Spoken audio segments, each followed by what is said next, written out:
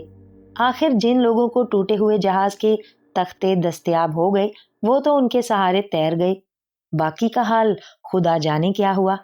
بہرحال میں اور میرے ساتھی تختوں کے سہارے 2 دن تک تیرتے رہے۔ ہم بھوک پیاس سے بے دم ہو رہے تھے کہ سامنے ہمیں ایک جزیرہ دکھائی دیا۔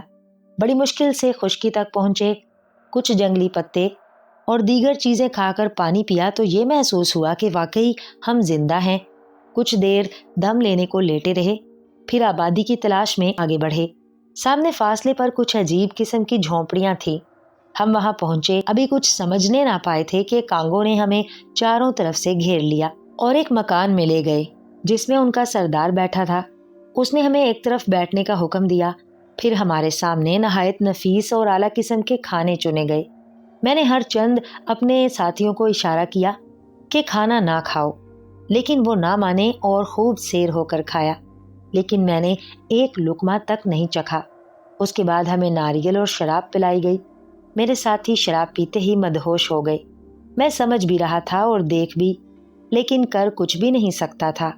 تھوڑی دیر میں شراب اور کھانے کے اثر سے جو جادو کا تھا، میرے حواس باختہ ہونے لگے اور ظالم ننگے حبشی میرے ساتھیوں کو مار مار کر کھانے لگے۔ میں نے چونکہ وہاں کچھ نہیں کھایا تھا اور اپنے غم میں ہلکان ہو رہا تھا، اس لیے میری حالت بھی خراب ہوتی رہی، لیکن اس کا یہ فائدہ بھی ہوا کہ میرا کھایا جانا بھی پلٹتا رہا۔ آخر ایک روز موقع پا کر میں فرار ہو گیا۔ گو بدن میں قوت نہیں تھی، لیکن جان بڑی عزیز ہوتی ہے۔ میں برابر بھاگتا رہا۔ آخر رات کے وقت ایک گھنے درخت پر رات بسر کی، اس کے پتے کھا کر پیٹ کی آگ بجھائی، صبح کو پھر آگے بڑھا۔ اسی طرح میں تقریباً 7 روز تک برابر چلتا رہا۔ جب بھوک سے بےتاب ہوتا تو جنگلی پھل اور پتے کھا لیتا۔ 7ویں دن ایک طرف کچھ آدمی نظر آئے جو کالی مرچیں چن رہے تھے۔ ان کو دیکھ کر میری جان میں جان آئی۔ ان کے پاس جا کر میں گر گیا۔ ان لوگوں نے میرے اوپر رحم کیا اور مجھ سے حال دریافت کیا۔ میں نے اپنی داستان مصیبت سنائی۔ ان لوگوں نے مجھے اطمینان دلایا، پھر کچھ کھانے کو دیا۔ جب میری حالت ٹھیک ہو گئی تو میں نے ان کے ساتھ مرچیں توڑنی شروع کر دی۔ کئی روز کے بعد میں جہاز پر سوار ہو کر ایک ملک میں پہنچا۔ وہاں جا کر میں نے دیکھا کہ لوگ زین بنانا نہیں جانتے اور گھوڑے کی ننگی پیٹھ پر سواری کرتے ہیں۔ میں نے ایک زین تیار کیا اور ان کے بادشاہ کے حضور پیش کیا اور اس کا طریقہ استعمال بتایا۔ بادشاہ بہت خوش ہوا، مجھے بہت کچھ انعام و اکرام دیا اور اس نے ایک امیر کی لڑکی سے شادی کر دی۔ میں اپنی بیوی کے ساتھ عیش سے زندگی بسر کرنے لگا۔ میرے پڑوس میں ایک بڑا شریف آدمی رہتا تھا۔ میں اس سے بہت مانوس تھا، وہ بھی بڑی محبت سے پیش آتا تھا۔ اتفاقاً اس کی بیوی بیمار ہو گئی اور مر گئی۔ میں نے اس کو تسلی و تشفی دی تو وہ کہنے لگا کہ بھائی میں بھی اب کچھ دن کا مہمان ہوں۔ مجھے تعجب ہوا اور میں نے کہا کہ تم تو خدا کے فضل و کرم سے تندرست ہو، کیوں اتنے مایوس ہوتے ہو؟ وہ بولا، تم نئے آدمی ہو اور یہاں کے متعلق نہیں جانتے۔ ہماری قوم میں دستور ہے کہ اگر شوہر مر جائے تو بیوی کو، اور اگر بیوی مر جائے تو شوہر کو اس مردے کے ساتھ ہی دفن کر دیتے ہیں۔ یہ بات سنتے ہی میرے ہوش اڑ گئے کہ اچھا نکاح کیا۔ اگر کہیں میری بیوی پہلے مر گئی تو سچ مچ زندہ درگور ہونا پڑے گا۔ بہرحال اس وقت تو میں ضبط کر گیا، لیکن دل اندر سے ڈوبا جا رہا تھا۔ تھوڑی دیر میں جنازہ اٹھا اور سب لوگ میت کو لے کر ایک بڑی غار کے پاس گئے، پھر اس کا منہ کھولا اور اس میں ڈال دیا۔ اس کے بعد اس کے شوہر کو 7 روز کا کھانا اور پانی دے کر غار میں اتار دیا گیا اور غار کا منہ بند کر کے واپس چلے گئے۔ میں نے بادشاہ سے مل کر اس رسم کو روکنے کی التجا کی اور بہت خدا کے خوف سے ڈرایا، لیکن اس نے کہا کہ یہ قدیمی روایت ہے، بند نہیں ہو سکتی۔ اگر میں مر جاؤں یا میری بیوی مر جائے تو ہم بھی قانون کی پابندی سے نہیں بچ سکتے۔ مایوس ہو کر لوٹ آیا اور دل میں طے کر لیا کہ اگر اس غلط ملک سے بھاگا جائے تو بہتر ہوگا۔ میں اس فکر میں تھا کہ اتفاقاً میری بیوی بیمار پڑ گئی اور دوسرے ہی روز مر گئی۔ بادشاہ خود تعزیت کے لیے آیا، لیکن میرا حال برا تھا۔ بہرحال جنازہ تیار ہو گیا۔